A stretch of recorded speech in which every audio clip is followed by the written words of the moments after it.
Corona संक्रमण ने देश की अर्थव्यवस्था पर सीधा प्रहार किया। जीडीपी गिरी तो व्यापार और अर्थतंत्र भी इस दौरान कमजोर हुआ। कोरोना की पहली लहर में लॉकडाउन से व्यापार चौपट हुआ तो दूसरी लहर में लॉकडाउन जैसी स्थितियों से बाजार की रौनक गायब हो गई।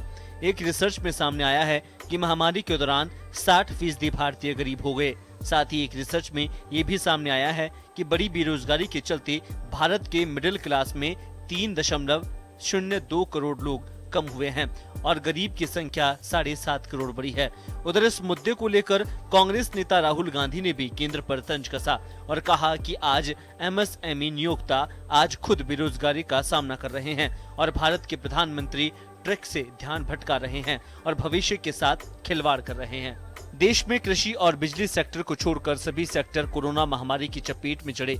व्यापार, निर्माण, खनन और विनिर्माण सेक्टर में भारी गिरावट दर्ज की गई। भारत में असंगठित क्षेत्र के 40 करोड़ कामगारों में से ज्यादातर इन्हीं सेक्टर में काम करते हैं। इन सेक्टर में आई बड़ी गिरावट के चलते बड़ी संख्या में कामगार बेरोजगार हो गए। CMIE के आंकड़ों को देखा जाए तो देश में अभी बेरोजगारी दर 11% से ज्यादा मानी गई है। इस बीच कांग्रेस अध्यक्ष सोनिया गांधी ने भी केंद्र सरकार पर हमला बोलते हुए कहा कि जो सरकार मुआवजा नौकरी दे सकती है, ऐसी सरकार से जनता को क्या फायदा। केंद्र की मोदी सरकार को तुरंत इस्तीफा देना चाहिए। उधर भाजपा ने इस पर पलटवार किया। साथ ही कहा कि मोदी सरकार ने जनता को राहत दी और घर तक राशन भी पहुंचाया है। महामारी के बीच बेरोजगारी भी अब बड़ी चुनौती बनती जा रही है। 2 लहर के बाद बाजार तहस नहस हो गया। ऐसे में अगर तीसरी लहर ने दस्तक दी तो तस्वीर और बिगड़ जाएगी। ऐसे में अब केंद्र के कदम पर सबकी निगाहें हैं। ब्यूरो रिपोर्ट, जन टीवी न्यूज।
स्वागत है आपका। मैं हूं योगेंद्र। आप देख रहे हैं खास खबर। खास खबर में हम बात करेंगे, बेरोजगारी बढ़ी है, महंगाई की मार है और कोरोना से दुनिया बीमार है। कोरोना के चलते बहुत फर्क पड़ा है, इसमें कोई डाउट नहीं है, क्योंकि एक ऐसी आपदा महामारी सामने आई है जिसमें चाकर के भी कोई कुछ कर नहीं सकता। रास्ते निकाले जाते हैं। हमें भरोसा भी रखना चाहिए कि चाहे स्टेट गवर्नमेंट हो चाहे यूनियन गवर्नमेंट हो, वो अपने स्तर पर कोशिशें भी कर रही होंगी। लेकिन बात यह राहत की आती है। यहां मिडिल क्लास को लेकर के मैं चर्चा करना चाहूंगा कि हम लगातार ये बात तो कहते हैं सरकारों की ओर से कि रोजगार, सरकारी रोजगार अब नहीं है इतने, क्योंकि रोजगार के हम अवसर उपलब्ध करा रहे हैं और उस अवसर को हमें पकड़ के रखना है, वो ही आपके लिए रोजगार है। लेकिन ये रोजगार के अवसर पकड़ना जरूरी है, होंगे कहां से? सबसे बड़े एम्प्लॉयर हैं हमारे एमएसएमई सेक्टर, मिडिल क्लास के वो उद्योगपति जो बड़े स्तर पे आपको एम्प्लॉयमेंट देते हैं। लेकिन वो ही सबसे बड़ी दिक्कत की बात है। अगर हम बात करें आंकड़ों का, तो करीब 7.5 करोड़ मिडिल क्लास जो है वो गरीबी में चले गए। आप अंदाजा लगा सकते हैं कि एमएसएमई उद्योग जो है उसकी स्थिति अलग है। 20 लाख करोड़ के पैकेज का अनाउंस भी किया था पिछली बार हमारे फाइनेंस मिनिस्टर ने। कितना फायदा मिला, क्या मिला, खैर चले। लेकिन सोनिया गांधी और राहुल गांधी ने डिमांड की है प्रधानमंत्री से कि राहत दी जानी चाहिए व्यापारी वर्ग को भी, और जो युवा है उनका भरोसा नहीं टूटना चाहिए, क्योंकि ये वक्त ठीक है कि बहुत पेंडेमिक वाला है, लेकिन हमें भरोसा नहीं टूटने देना चाहिए। उसके लिए सरकार को कोई ऐसे प्रयास करने चाहिए ताकि भरोसा जीता जा सके।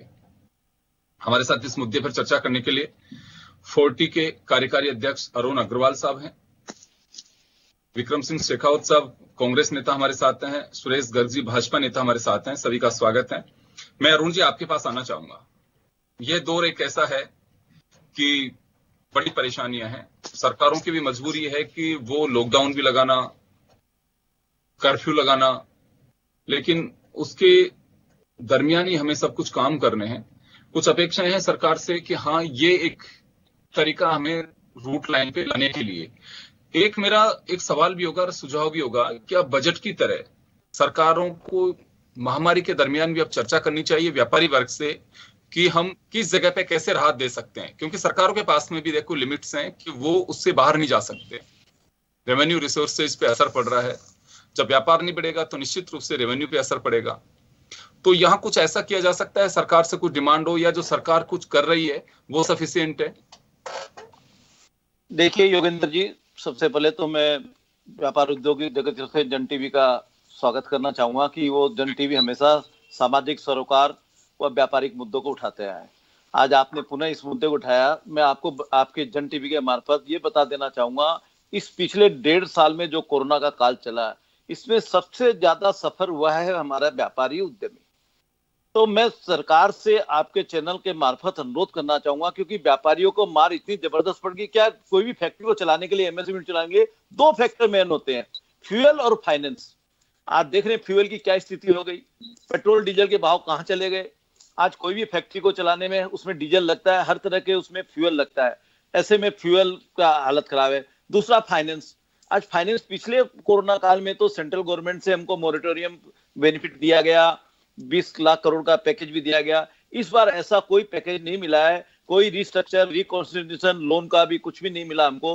और तीसरी बात, जो हमको रेट ऑफ इंटरेस्ट आज बैंक चार्ज कर रहे हैं, एक तरफ हम बात करें किसी शताब्दी में भारत आ गया है, व्यापार उद्योग को नजर से भारत की पूरे विश्व की नजर है, किंतु हमारी जो बैंकों की रिवर्स रेपो रेट के बराबर, जब तक हमारे सीए साहब बैठे हुए हैं, गर्ग साहब, वो भी अच्छी तरह जानते हैं, सब चीज समझते हैं, रिवर्स रेपो रेट में जब तक व्यापारी को, उद्यमियों को ब्याज का लोन नहीं मिलेगा, और क्योंकि आज देखिए कोई भी फिक्स सेविंग अकाउंट में कितना मिलता है, 3% आज हमको रिटर्न मिल रहा है, इंटरेस्ट मिल रहा है, और हमको ब्याज में लोन उठाने के लिए कोई भी बैंक 8-9% से नीचे नहीं दे रहा है, और कोई भी बिना कोलेटरल सिक्योरिटी नहीं दे रहा है। ऐसे में फ्यूल, फाइनेंस, 2 ऐसे फैक्टर है, इसको जब तक करेक्ट नहीं किया जाए, और हम तो कोरोना में मर रहे हैं व्यापारी उद्यमी, तो ऐसे में हम सरकार से अनुरोध करेंगे, हमारी मांग रहती है कि पिछले अभी इस कोरोना काल में भी जैसे बिजली के बिल माफ हो, ब्याज माफ हो, जिस तरह किसानों को सब्सिडी दी जाती है, किसानों का फसल का नुकसान होता है तो कैश ट्रांसफर होता है उनके, सबको मालूम है। तो आज व्यापार भी रीढ़ की हड्डी है, आर्थिक रीढ़ की हड्डी है, और एमएसएमई सेक्टर तो विशेषकर देश का 50 से 60% जीडीपी एमएसएमई डिसाइड करता है। ऐसे में जिस तरह किसानों को फसल नुकसान में, कोई हादसा में, कोई प्राकृतिक आपदा में उनको कैश ट्रांसफर हो जाता है, उनको फसल बीमा, फसल नुकसान मिलता है, ऐसे ही मैं अनुरोध करना चाहूंगा कि हम व्यापारी जो इसमें नुकसान में गुजरे हैं पिछले लगातार 2-3 महीने, हालांकि आज तो सिर्फ 12 केस आए हैं जयपुर डिस्ट्रिक्ट की, जहां तक बात करूंगा, ऐसे में कोरोना का बहुत प्रभाव धीरे धीरे एकदम खत्म होने के समय, तो मैं ये भी अनुरोध करना चाहूंगा कि व्यापार धंधों को, क्योंकि हमारी सप्लाई लाइन टूट चुकी है, हमारी इंडस्ट्री इस बार बंद नहीं की है सरकार ने, लेकिन हम प्रोडक्शन कर करके कहां तक रखेंगे?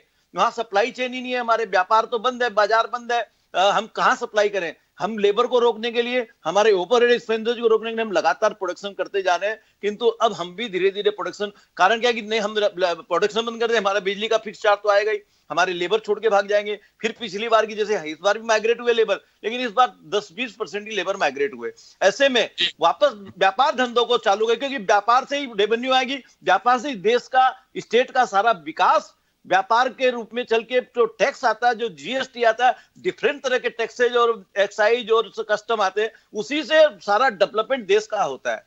तो ऐसे में व्यापार धंधों को पटरी पर लाके कुछ। बिल्कुल अरुण जी, वापस आता हूं आपके पास में मैं। सुरेश जी, आपके पास आना चाहूंगा। देखिए, मैं ये नहीं कहता कि सरकार का ध्यान नहीं होगा, लेकिन व्यापारी को भरोसा दिलाना चाहिए। मैंने जो आंकड़े बताए, ये सर्वे के वो आंकड़े हैं जो कुछ समय पहले जारी हुए हैं कि 7.5 करोड़ लोग मिडिल क्लास से नीचे चले गए, यानी कि उनके सामने रोजगार का संकट है। रोजगार का संकट, सबसे बड़ा संकट जो प्राइवेट सेक्टर में उनके सामने है, वो चाहे आईटी इंडस्ट्री हो, चाहे हमारे इंफ्रा हो या प्रोडक्शन यूनिट्स हो, जो भी हो, जहां पे भी हो, आप मेरे से बेहतर समझ सकते हैं व्यापार को।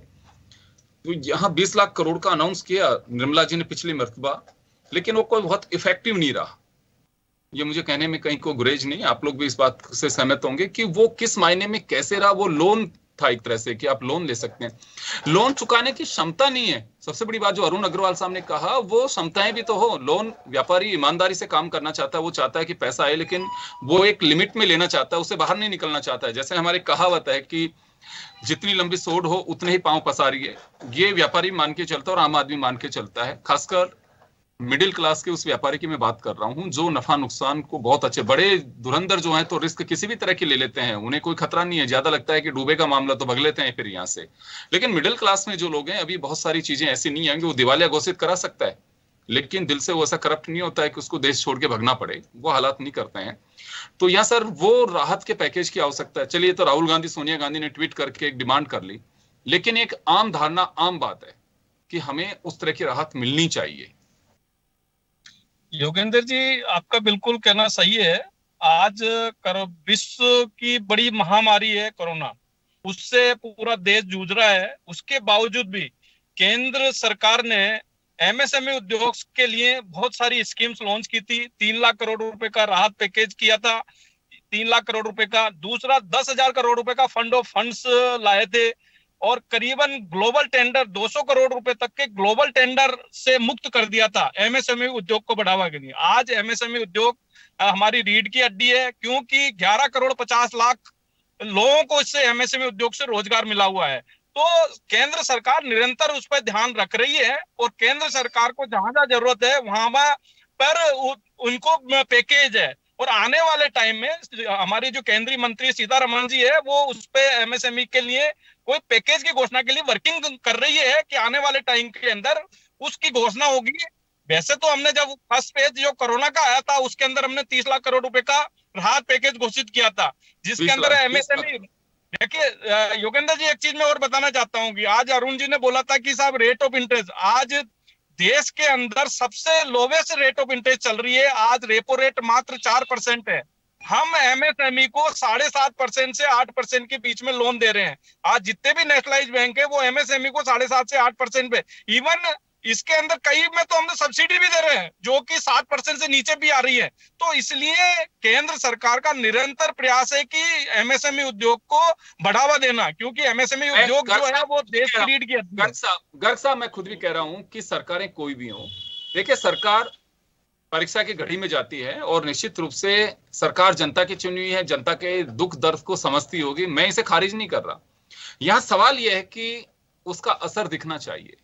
कोई कहे कि देखिए साहब, भूख लगती है तो घी पीता है, तो लेकिन घी का असर दिखना चाहिए कि होठ पे घी लगा करके बाहर आ जाए कि आज तो खाने में घी ज्यादा खा लिया, उसका असर नहीं दिखता। बॉडी पे भी असर आना चाहिए उसका कि हाँ खा रहा है। और अगर हम खा भी रहे हैं और दिख नहीं रहा है तो फिर तो डॉक्टर को दिखाना बहुत जरूरी है। योगेंद्र जी, मैं इस बात के लिए कहना चाह रहा हूं कि आपके हमारे जब जो राहत पैकेज घोषित किया था, तब हमने मोनिटोरियम पीरियड दिया था 6 महीने का। मोनिटोरियम पीरियड 6 महीने का दिया था। उसमें मात्र 10% लोगों ने मोनिटोरियम पीरियड लिया था। सिर्फ 10% लोगों ने मोनिटोरियम पीरियड लिया था। उस 10% को भी घट के 3% के लगभग है। एसबीआई के अंदर 3% के लगभग का मोनिटोरियम आ गया। बाकी लोगों ने रिपेमेंट किया। इसका मतलब ये है कि हमारे जो एमएसएमई उद्योग है, वो उनके पास में लिक्विडिटी की कोई प्रॉब्लम नहीं है। ये तो कोरोना काल के अंदर लॉकडाउन हुआ, लॉकडाउन की वजह से लोगों को परेशानी हुई है। उस परेशानी को सामना करने के लिए इस तरह का प्रॉब्लम हुई है। बाकी केंद्र सरकार ने जहां जहां भी एमएसएमई उद्योग को जरूरत पड़ी है, वहां वहां हमने हेल्प की है। आप देखिए ना, रेट ऑफ इंटरेस्ट है वो 7% के आसपास आ गई है। गर्ग साहब वापस आऊंगा, मैं विक्रम सिंह जी के पास जाना चाहूंगा। सिंह साहब, आपने सुना अभी, अरुण जी को सुना आपने, गर्ग साहब को भी सुना। गर्ग साहब ने साफ कहा कि केंद्र पहले से ध्यान रख रही है और पहले भी चीजें सारी दी गई हैं, कोविड काल है। लेकिन बात यहाँ राहुल गांधी सोनिया गांधी की है कि उन्होंने ट्वीट करके कहा है कि महंगाई की मार के साथ साथ बेरोजगारी का उन्होंने जिक्र किया है कि बेरोजगारी बढ़ती जा रही है, इतने करोड़ लोग जिस लाइन में थे उससे नीचे जाते जा रहे हैं।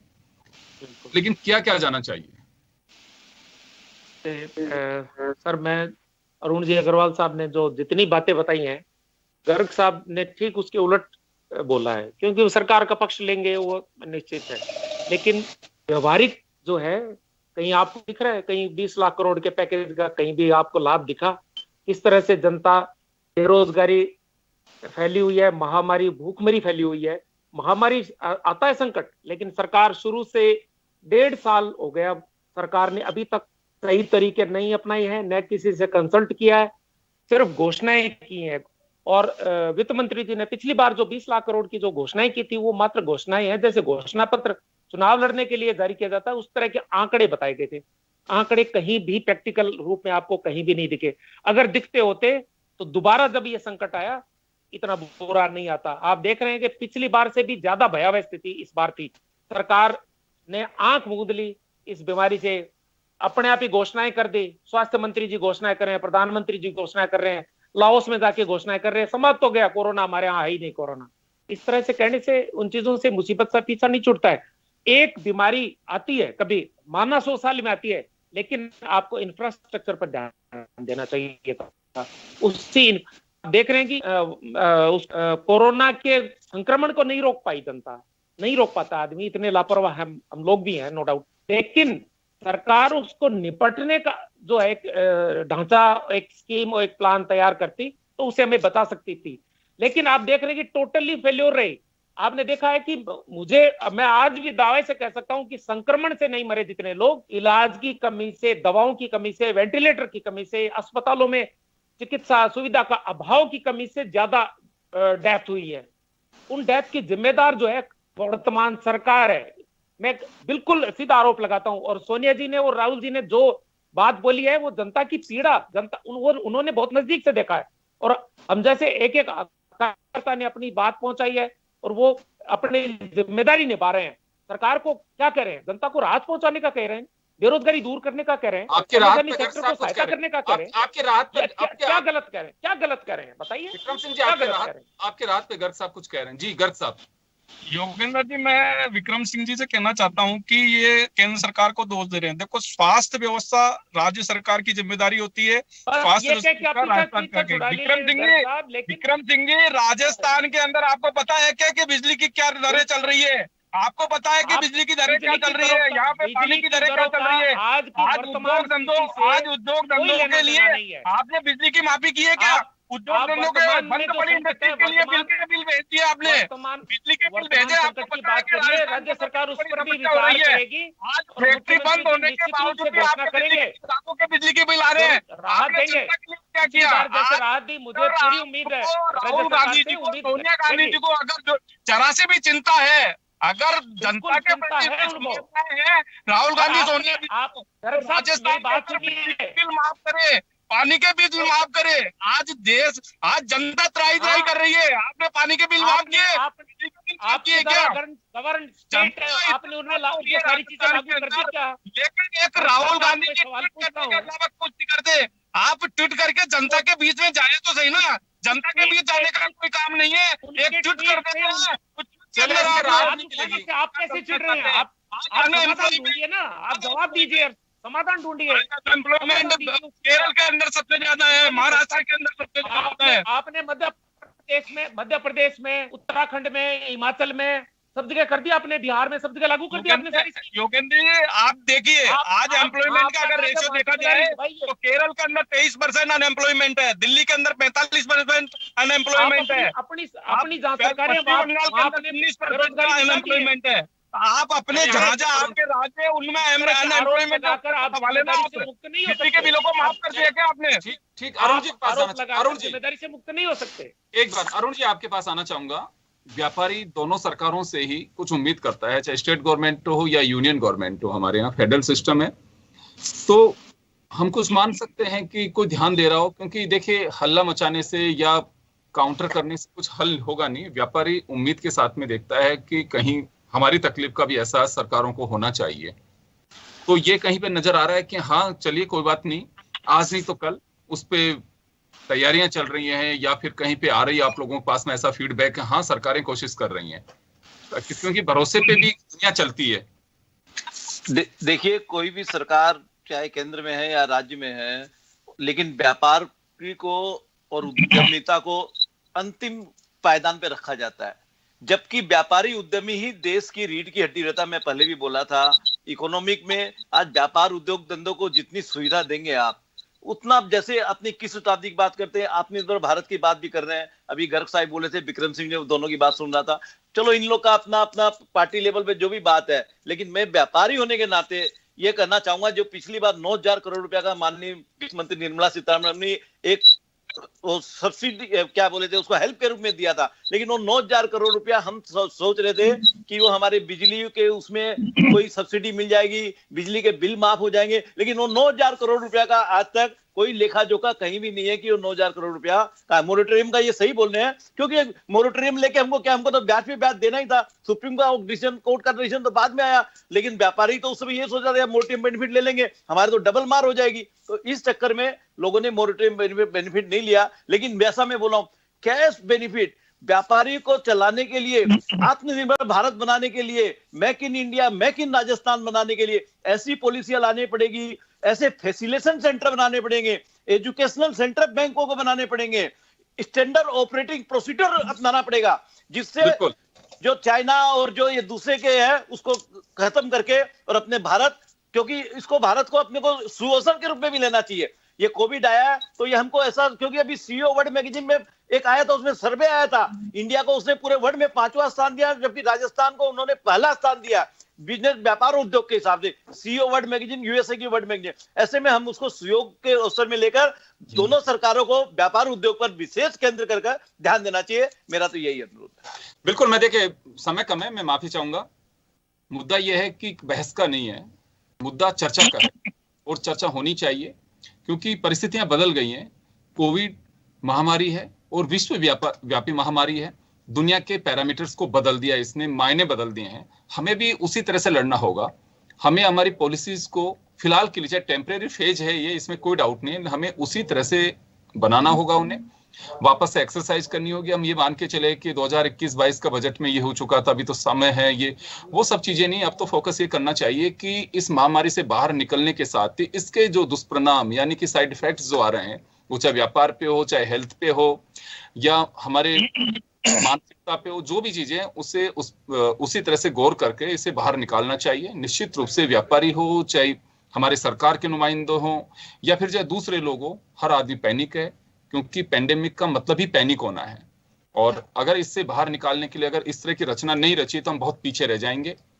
हो सकता है कोशिशें कर रही हों सरकारें, लेकिन उसका इफेक्ट दिखना चाहिए। अगर वो दिखेगा तो निश्चित रूप से एक भरोसा होगा तो जैसे कह रहे हैं कि विल पावर मजबूत होगी तो हम कोरोना से जंग जीत लेंगे। वो मजबूती देना सरकारों का काम है। मुझे लगता है कि बहुत जरूरी है, समय आ गया, उस पर गौर करना चाहिए। बहुत बहुत शुक्रिया आप सभी का। खास खबर में इतना ही। दीजिए इजाजत। नमस्कार।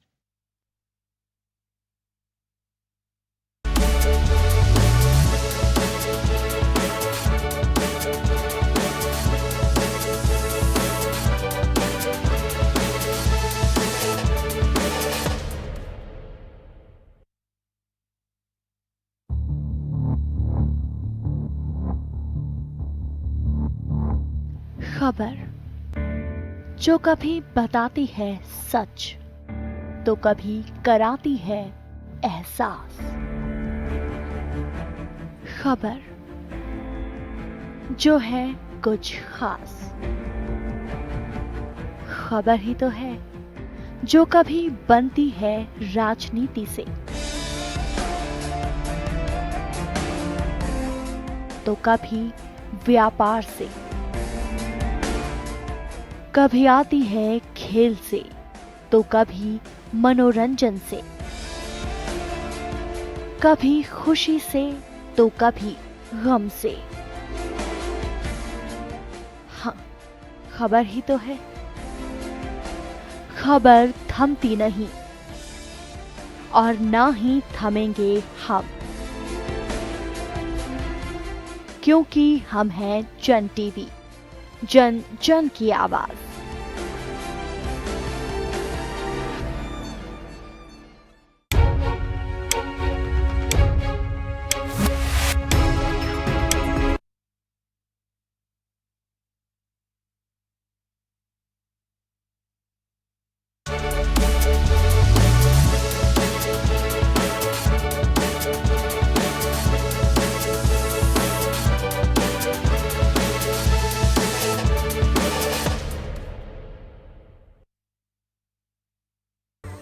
कोरोना संक्रमण ने देश की अर्थव्यवस्था पर सीधा प्रहार किया।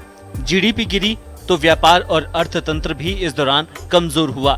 कोरोना की पहली लहर में लॉकडाउन से व्यापार चौपट हुआ तो दूसरी लहर में लॉकडाउन जैसी स्थितियों से बाजार की रौनक गायब हो गई। एक रिसर्च में सामने आया है कि महामारी के दौरान 60% भारतीय गरीब हो गए। साथ ही एक रिसर्च में ये भी सामने आया है कि बड़ी बेरोजगारी के चलते भारत के मिडिल क्लास में 3.02 करोड़ लोग कम हुए हैं और गरीब की संख्या 7.5 करोड़ बढ़ी है। उधर इस मुद्दे को लेकर कांग्रेस नेता राहुल गांधी ने भी केंद्र पर तंज कसा और कहा कि आज एमएसएमई नियोक्ता आज खुद बेरोजगारी का सामना कर रहे हैं और भारत के प्रधानमंत्री ट्रैक से ध्यान भटका रहे हैं और भविष्य के साथ खिलवाड़ कर रहे हैं। देश में कृषि और बिजली सेक्टर को छोड़कर सभी सेक्टर कोरोना महामारी की चपेट में चढ़े।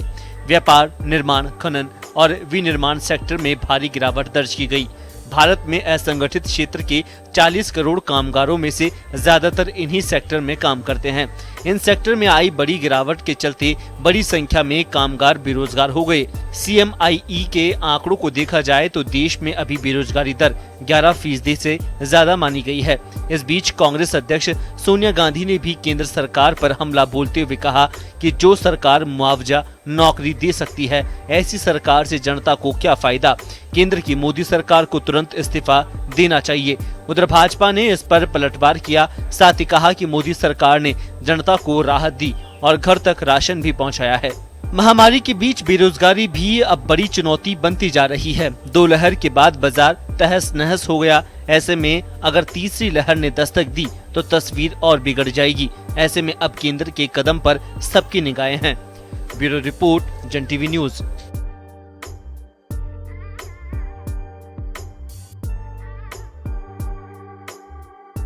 आपका मैं हूं योगेंद्र।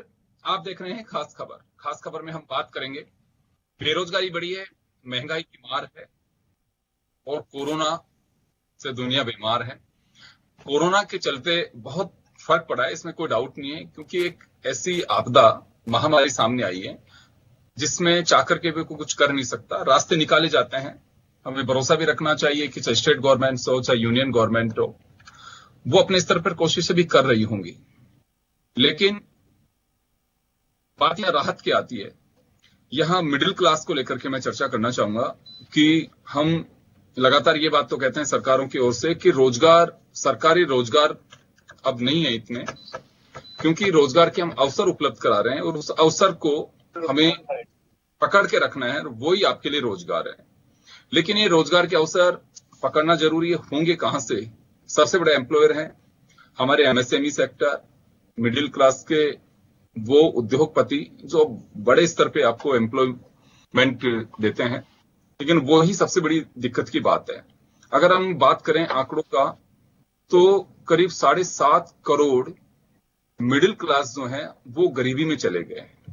आप अंदाजा लगा सकते हैं कि एमएसएमई उद्योग जो है उसकी स्थिति अलग है। 20 लाख करोड़ के पैकेज का अनाउंस भी किया था पिछली बार हमारे फाइनेंस मिनिस्टर ने। कितना फायदा मिला, क्या मिला, खैर चले। लेकिन सोनिया गांधी और राहुल गांधी ने डिमांड की है प्रधानमंत्री से कि राहत दी जानी चाहिए व्यापारी वर्ग को भी, और जो युवा है उनका भरोसा नहीं टूटना चाहिए, क्योंकि ये वक्त ठीक है कि बहुत पैंडेमिक वाला है, लेकिन हमें भरोसा नहीं टूटने देना चाहिए। उसके लिए सरकार को कोई ऐसे प्रयास करने चाहिए ताकि भरोसा जीता जा सके। हमारे साथ इस मुद्दे पर चर्चा करने के लिए 40 के कार्यकारी अध्यक्ष अरुण अग्रवाल साहब हैं, विक्रम सिंह शेखावत साहब कांग्रेस नेता हमारे साथ हैं, सुरेश गर्ग जी भाजपा नेता हमारे साथ हैं। सभी का स्वागत है। मैं अरुण जी आपके पास आना चाहूंगा। यह दौर एक ऐसा है कि बड़ी परेशानियां हैं, सरकारों की भी मजबूरी है कि वो लॉकडाउन भी लगाना, कर्फ्यू लगाना, लेकिन उसके दरमियान ही हमें सब कुछ काम करने हैं। कुछ अपेक्षाएं हैं सरकार से कि हाँ ये एक तरीका हमें रूट लाइन पे लाने के लिए।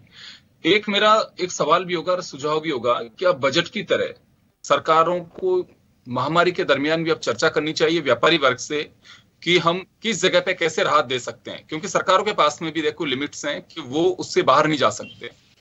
रेवेन्यू रिसोर्सेज पे असर पड़ रहा है, जब व्यापार नहीं बढ़ेगा तो निश्चित रूप से रेवेन्यू पे असर पड़ेगा।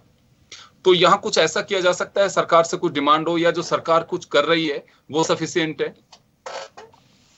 देखिए योगेंद्र जी, सबसे पहले तो मैं व्यापार उद्योग जगत से जन टीवी का स्वागत करना चाहूंगा कि वो जन टीवी हमेशा सामाजिक सरोकार व व्यापारिक मुद्दों को उठाते आए। आज आपने पुनः इस मुद्दे को उठाया। मैं आपको आपके जन टीवी के मार्फत ये बता देना चाहूंगा, इस पिछले 1.5 साल में जो कोरोना का काल चला, इसमें सबसे ज्यादा सफर हुआ है हमारा व्यापारी उद्यमी। तो मैं सरकार से आपके चैनल के मार्फत अनुरोध करना चाहूंगा, क्योंकि व्यापारियों को मार इतनी जबरदस्त पड़ गई। क्या कोई भी फैक्ट्री को चलाने के लिए, एमएसएमई चलाएंगे, 2 फैक्टर मेन होते हैं, फ्यूल और फाइनेंस। आज देख रहे हैं फ्यूल की क्या स्थिति हो गई, पेट्रोल डीजल के भाव कहां चले गए। आज कोई भी फैक्ट्री को चलाने में उसमें डीजल लगता है, हर तरह के उसमें फ्यूल लगता है, ऐसे में फ्यूल का हालत खराब है। दूसरा फाइनेंस।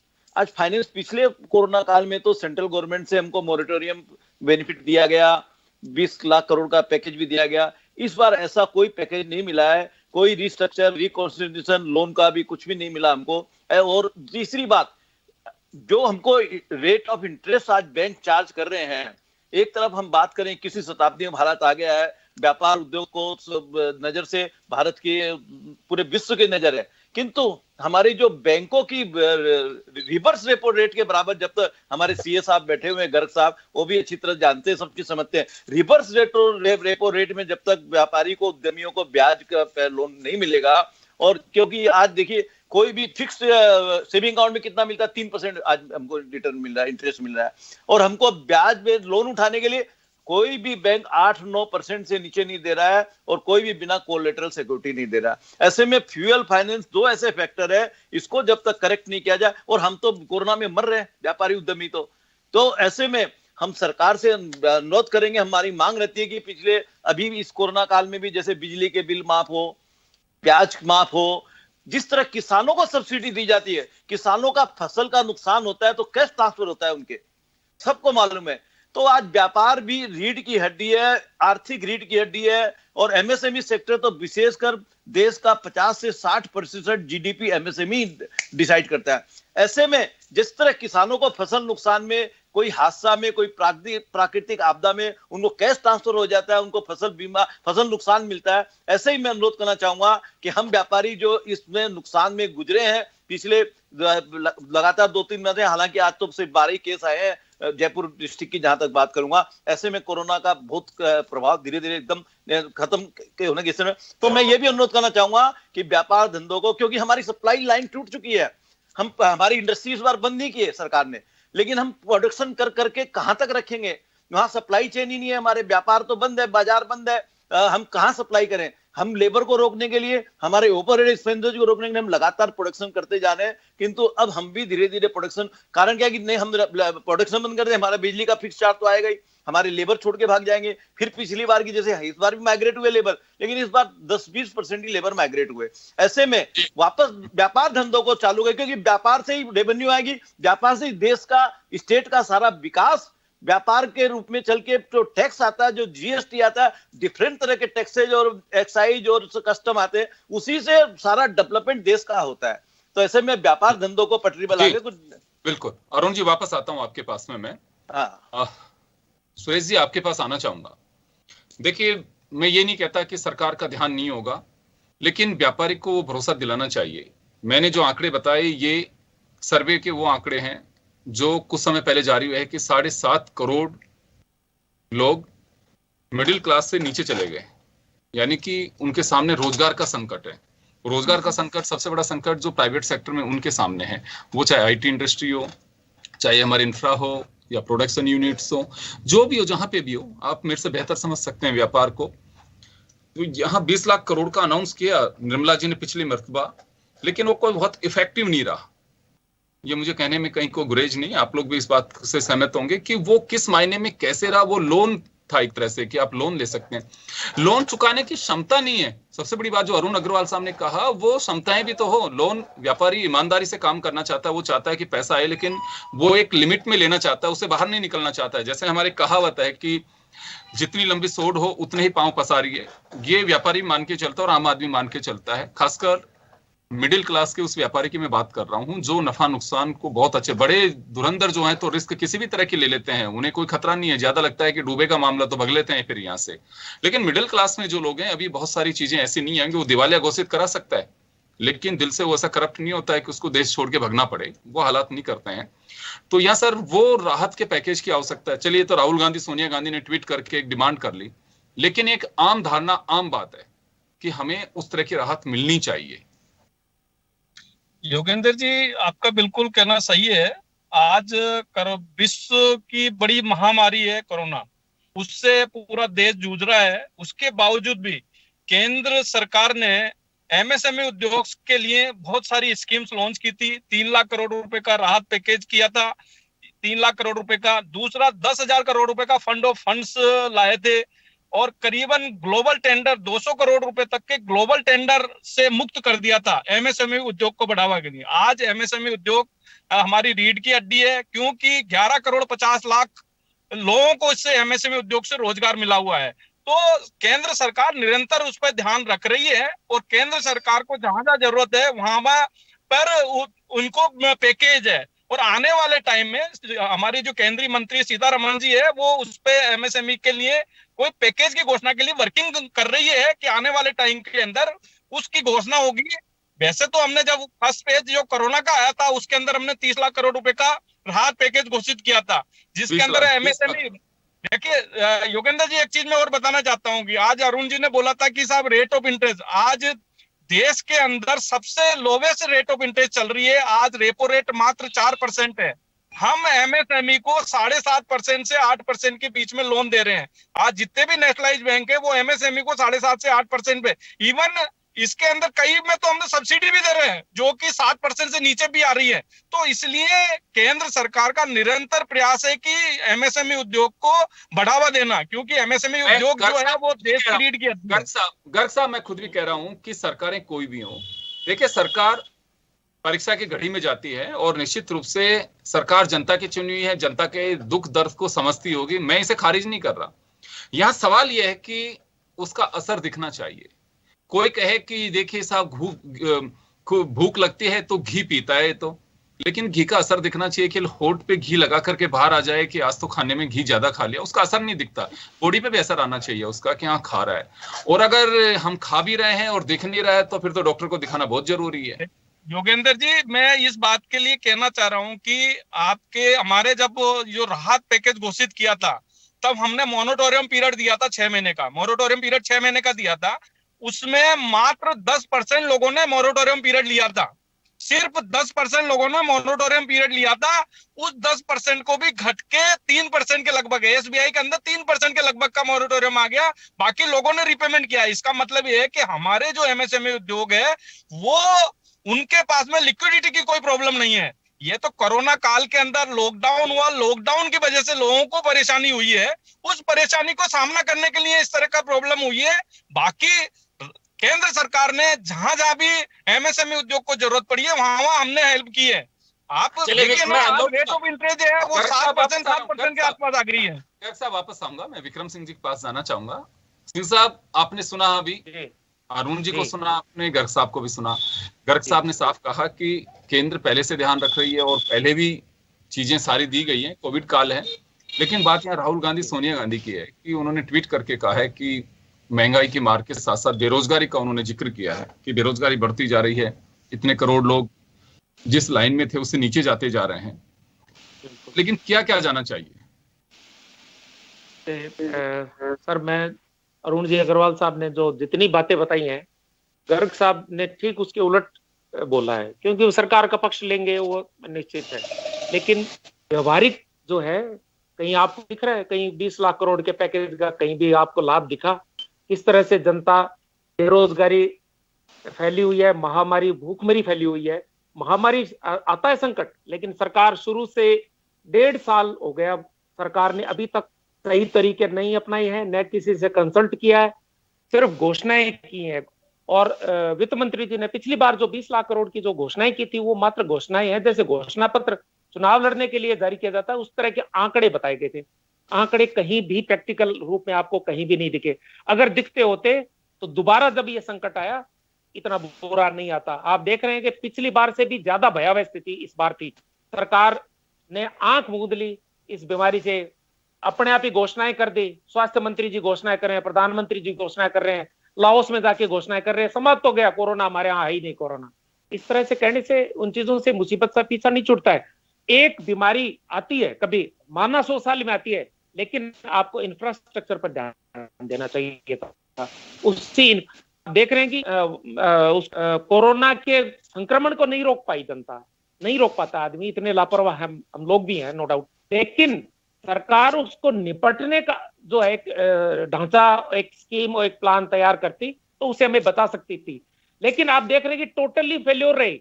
आपने देखा है कि मैं आज भी दावे से कह सकता हूं कि संक्रमण से नहीं मरे जितने लोग, इलाज की कमी से, दवाओं की कमी से, वेंटिलेटर की कमी से, अस्पतालों में चिकित्सा सुविधा का अभाव की कमी से ज्यादा डेथ हुई है। उन डेथ की जिम्मेदार जो है वर्तमान सरकार है। मैं बिल्कुल सीधा आरोप लगाता हूं। और सोनिया जी ने और राहुल जी ने जो बात बोली है, वो जनता की पीड़ा, जनता उन्होंने बहुत नजदीक से देखा है। और हम जैसे एक एक कार्यकर्ता ने अपनी बात पहुंचाई है और वो अपनी जिम्मेदारी निभा रहे हैं। सरकार को क्या कह रहे हैं? जनता को राहत पहुंचाने का कह रहे हैं, बेरोजगारी दूर करने का कह रहे हैं, आपके राहत पे सेक्टर को सहायता करने का कह रहे हैं। आपके राहत पे क्या गलत कह रहे हैं? क्या गलत कह रहे हैं बताइए? विक्रम सिंह जी, आपके राहत पे गर्ग साहब कुछ कह रहे हैं। जी गर्ग साहब। योगेंद्र जी, मैं विक्रम सिंह जी से कहना चाहता हूं कि ये केंद्र सरकार को दोष दे रहे हैं। देखो, स्वास्थ्य व्यवस्था राज्य सरकार की जिम्मेदारी होती है। स्वास्थ्य विक्रम सिंह जी, राजस्थान के अंदर आपको पता है क्या कि बिजली की क्या दरें चल रही है? आपको पता है कि बिजली की दरें क्या चल रही है? यहाँ पे पानी की दरें क्या चल रही है? आज उद्योग धंधों के लिए आपने बिजली की माफी की है क्या? उद्योग धंधों के बंद पड़ी इंडस्ट्री के लिए बिल भेज दिया आपने, बिजली के बिल भेजे। आपको पता है कि राज्य सरकार उस पर भी विचार करेगी। आज फैक्ट्री बंद होने के बावजूद भी आपके बिजली के बिल आ रहे हैं। राहत देंगे, क्या किया? राहत दी, मुझे पूरी उम्मीद है राहुल गांधी जी को, सोनिया गांधी जी को अगर जरा से भी चिंता है, अगर जनता के प्रति है, राहुल गांधी सोनिया राजस्थान बिल माफ करे, पानी के बिल माफ करे। आज जनता त्राही कर रही है। आपने पानी के बिल माफ किए, आपने क्या? आपने उन्हें सारी चीजें लागू कर दी क्या? लेकिन एक राहुल गांधी जी ट्वीट करने के अलावा कुछ नहीं करते। आप ट्वीट करके जनता के बीच में जाए तो सही ना। जनता के बीच जाने का कोई काम नहीं है। एक ट्वीट कर देते हैं, चले अंदर आप रात निकलेगी। आप कैसे चिढ़ रहे हैं? आप समाधान ढूंढिए ना, आप जवाब दीजिए, समाधान ढूंढिए। एम्प्लॉयमेंट केरल के अंदर सबसे ज्यादा है, महाराष्ट्र के अंदर सबसे ज्यादा है। आपने मध्य प्रदेश में, उत्तराखंड में, हिमाचल में सब जगह कर दिया आपने, बिहार में सब जगह लागू कर दिया आपने सारी। योगेंद्र जी आप देखिए, आज एम्प्लॉयमेंट का अगर रेशियो देखा जाए तो केरल के अंदर 23% अनएम्प्लॉयमेंट है, दिल्ली के अंदर 45% अनएम्प्लॉयमेंट है, अपनी जहाँ सरकारें अनएम्प्लॉयमेंट है।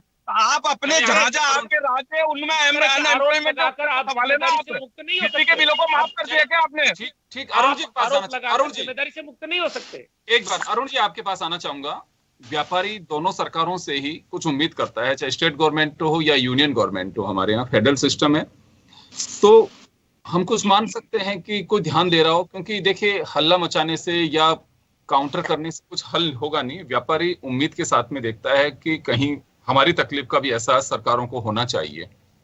तो ये कहीं पे नजर आ रहा है कि हाँ चलिए कोई बात नहीं, आज नहीं तो कल उस पे तैयारियां चल रही हैं, या फिर कहीं पे आ रही है आप लोगों के पास में ऐसा फीडबैक है, हाँ सरकारें कोशिश कर रही हैं, क्योंकि भरोसे पे भी दुनिया चलती है।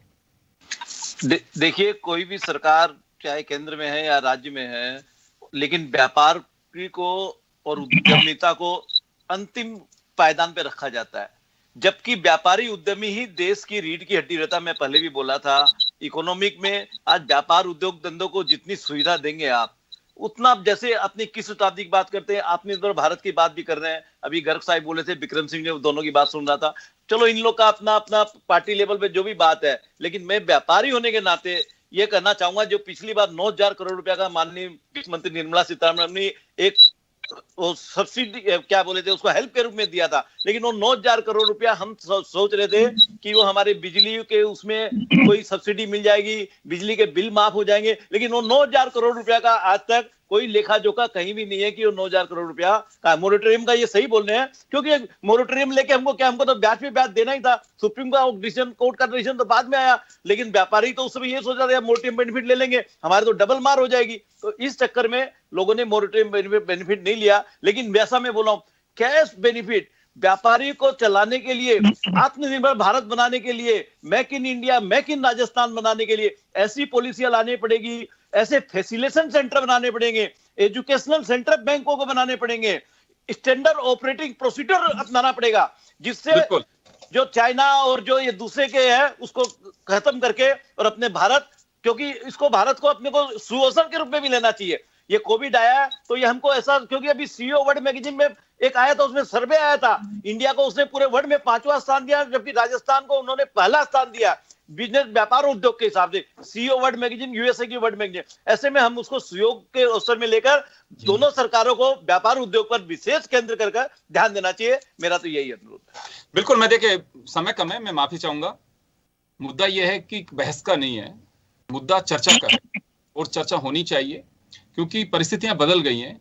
कोविड महामारी है और विश्व व्यापी महामारी है, दुनिया के पैरामीटर्स को बदल दिया, इसने मायने बदल दिए हैं। हमें भी उसी तरह से लड़ना होगा। हमें हमारी पॉलिसीज को फिलहाल के लिए, चाहे टेम्परेरी फेज है ये, इसमें कोई डाउट नहीं है, हमें उसी तरह से बनाना होगा, उन्हें वापस से एक्सरसाइज करनी होगी। हम ये मान के चले कि 2021-22 का बजट में ये हो चुका था, अभी तो समय है, ये वो सब चीजें नहीं। अब तो फोकस ये करना चाहिए कि इस महामारी से बाहर निकलने के साथ ही इसके जो दुष्परिणाम यानी कि साइड इफेक्ट्स जो आ रहे हैं, वो चाहे व्यापार पे हो, चाहे हेल्थ पे हो, या हमारे मानसिकता पे हो, जो भी चीजें उसे उसी तरह से गौर करके इसे बाहर निकालना चाहिए। निश्चित रूप से व्यापारी हो, चाहे हमारे सरकार के नुमाइंदे हो, या फिर चाहे दूसरे लोग हो, हर आदमी पैनिक है, क्योंकि पेंडेमिक का मतलब ही पैनिक होना है। और अगर इससे बाहर निकालने के लिए अगर इस तरह की रचना नहीं रची तो हम बहुत पीछे रह जाएंगे। हो सकता है कोशिशें कर रही हो सरकारें, लेकिन उसका इफेक्ट दिखना चाहिए। अगर वो दिखेगा तो निश्चित रूप से एक भरोसा होगा तो जैसे कह रहे हैं कि विल पावर मजबूत होगी तो हम कोरोना से जंग जीत लेंगे। वो मजबूती देना सरकारों का काम है। मुझे लगता है कि बहुत जरूरी है, समय आ गया, उस पर गौर करना चाहिए। बहुत बहुत शुक्रिया आप सभी का। खास खबर में इतना ही, दीजिए इजाजत, नमस्कार।